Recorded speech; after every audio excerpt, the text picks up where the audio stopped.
그리고 노 전 사령관이 그 이른바 햄버거 회동이 사실이 알려지긴 했었는데 지금 저희가 취재를 추가로 한 바에 따르면 그 같은 가게에서 회동을 또 했었다 이런 사실들이 속속 나오고 있더라고요. 네, YTN 단독이죠. 예. 이것도 사실은 굉장히 여러 가지 의미로 해석이 가능합니다.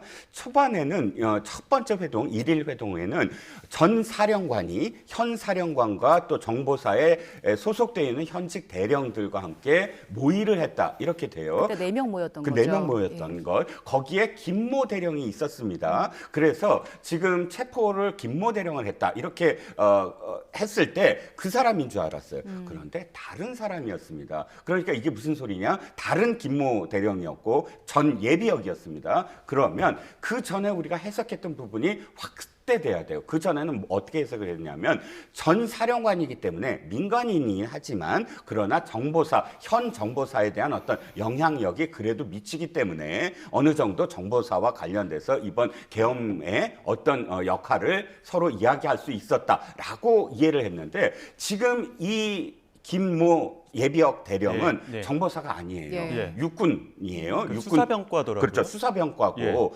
이 전역을 했어요. 또 뭐 어떤 그 불미스러운 일들에 개입이 돼서 댓글 관련한 이야기로 기억이 합니다. 그렇다면 지금 이 롯데리아도 처음에는 이렇게 생각을 했어요. 아, 그냥 진짜 배고파서 먹었을 수도 있다라는 가능성이 분명히 있잖아요. 왜냐하면 다 공개된 곳이고 CCTV도 있고 사람들이 다 들락거리는 곳에서 우리가 계엄을 얘기한다. 상식적으로는 납득이 가지 않았기 때문에. 그런데 지금 YTN 단독이 의미하는 건 아니다. 그 곳이 여러 가지의 회의들이 있을 수 있는 곳이구나. 한 번은 이해하지만 두 번 예. 연달아 예. 12월 1일부터 3일 사이에 또다시 어떤 회동이 있었다는 것은 이 장소가 상당히 의미가 있는 장소라는 것 첫 번째. 예. 그다음에 이 노 전 사령관이라는 사람은 정보사만이 아니라 이번 계엄에서 군의 어떤 대부분의 어떤 역할에 대한 조직을 그릴 수 있는 사람이다. 왜? 육군수사병과의 이 김모 전 예비역 대령과 이 회동을 했다는 건 다른 병과들이나 다른 육군까지 다른 육군의 다른 병과의 여러 가지의 어떤 역할까지도 모의에 실제 실행을 한 사람이 아니냐라고 추정을 할 수 있는 거죠. 그러니까 이 패스트푸드점이 노 전 사령관 집 근처에 있다는 거 아닙니까? 그렇습니다. 그러니까 민간인 신분에 전역한 예비역 그 사령관 집 앞으로 현직의 별들과 수사병과의 대령들까지 모여갖고 이런 일을 할 수 있는 것이냐? 네. 과연 노 전 사령관이란 분이 어떤 인물이냐 이런 이야기들도 많이 나오던데요. 기사에 따르면은 조금 뭐 무속 쪽에 또 심취했다는 기사들이 나와요. 예. 그러니까 참 이 나라가 온통 이 윤석열 대통령 부부는 무속인 것 같아요. 뭐 건진 법사, 총공, 뭐 이런 또 노 전 사령관 같은 경우에 보면 납득이 안 되잖아요. 예. 그러니까 롯데리아 저는 이 부분에 대해서는 그러니까 고도로 좀 나름대로 정적 판단을 한 것 같아요.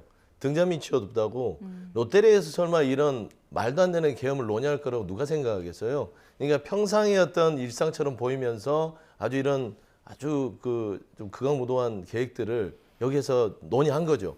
그리고 현직 장성들이 왜 전직 장성한테 갔냐?